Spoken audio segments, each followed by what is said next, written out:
Okay, we're on our 5th fragment, last fragment. Woohoo! So once we wrap this up, we'll be done with our 7 core structures. Nice. Okay, so our last fragment is what we call TLDR, a TLDR phrase. TLDR? I have no idea what that's about. And I don't expect you to. Not going to make you guess that one. So TLDR is actually an acronym. It's short for time, location, direction, relation. So a TLDR word is a word that tells you either about time, location, direction, relation. So let's look at some examples.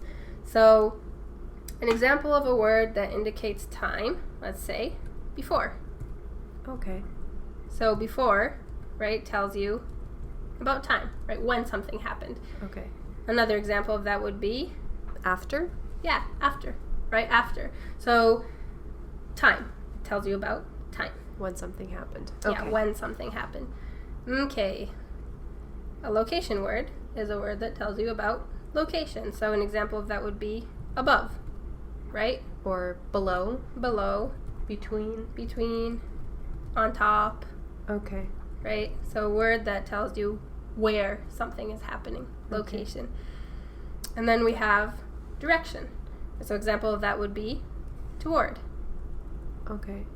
Away from? Right? Away. Okay. What else? Toward, away. That's enough for now. Okay, and then the last thing is relation.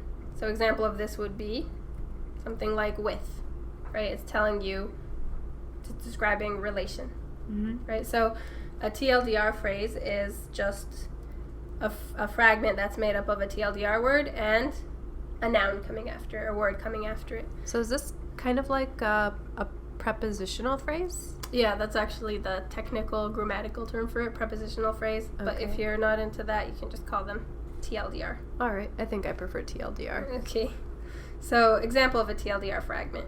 Say on the counter, right? On the counter. Can you tell me what's happening here? So on is a TLDR word because it's And- telling you location. Location. And then the counter is a noun that's coming after it. So this is a TLDR phrase. It's a TLDR phrase. After school. After school. After is a TLDR word because it's telling you time. Time. And school is a noun. So after school is a TLDR phrase. Perfect. With a bat. With a bat. With describes relation. Yeah, describes relation. So it's a TLDR word, and a bat is the noun that's coming after, so this is a TLDR phrase. Perfect. And like we've seen with all our fragments, they never appear On their own. right? They'll always appear within a sentence, right? Within a sentence. So let's look at some examples. The milk is on the counter. Tell me what's happening here. The milk is on the counter. This is an is sentence. So the milk is your before is. On the counter is the after is. And on the counter is a TLDR phrase because on describes location. Yeah. So on the counter is a TLDR phrase. On describes location. Perfect. My tutoring session is after school. Okay, this is another is sentence. My tutoring session is before is. After school is the after is. So we have a TLDR phrase as our after is because after is telling us when something is happening. Perfect. So that's time, right? The T in our TLDR. What about this one? What's going on here? He hit the ball with the bat. He hit the ball. So this is an action sentence. Action sentence. Or action being hit. And then he is doing the action of hitting. So he is our doer. And what is he hitting? He is hitting the ball. So that's the receiver. And then with the bat, I know that's a TLDR phrase because with describes relation. Right, so this is a TLDR phrase. It's a TLDR phrase, but what role is it playing? It's not, we already have a doer, we already have a receiver. So what are we doing with the TLDR phrase then? It's a good question. That's actually something that's important to note. So within an action sentence, TLDR phrase doesn't really play the role of doer or receiver, right? So if you see a TLDR phrase in an action sentence, it's just an extra bit of information. And if you just think of it logically, with the bat, can you make that do something? with the bat hit. Mm. No, you can't make it do something, or you can't make it receive something. Mm-mm. And so it doesn't play our traditional roles of doer and receiver. If you see a TLDR phrase in an action sentence, it's just an extra bit of information. Okay, so a TLDR phrase in an action sentence is just an extra bit of information. It doesn't play a role. Okay. Let's look at another example to solidify that concept. So I left my lunch on the counter.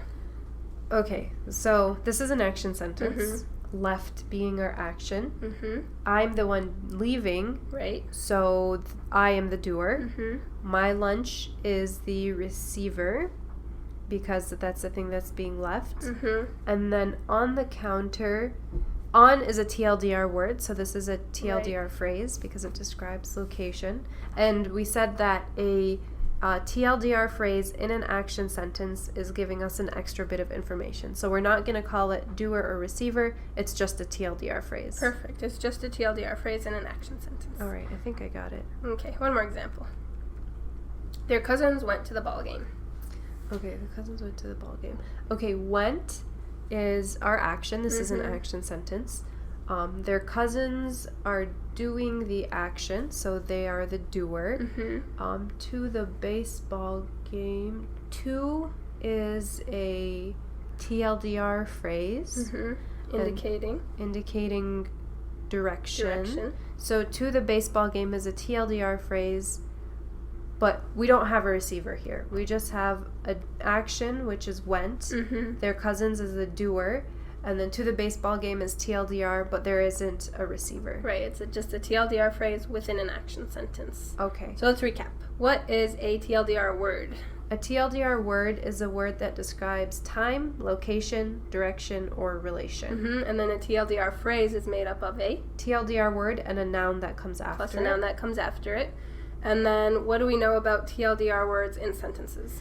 Okay, so a TLDR phrase in an action sentence is not going to play the role of doer or receiver. It's just going to be giving us an extra bit of information. So we're just going to label it as a TLDR phrase. We're not going to call it a doer or a receiver. Perfect. And then TLDR phrases in is sentences? Looks like they can be either before is or after is. Yeah, just normal, right? No restrictions. They could be before is or after is. Okay. Are we all clear? I think so. That concludes our study of fragments.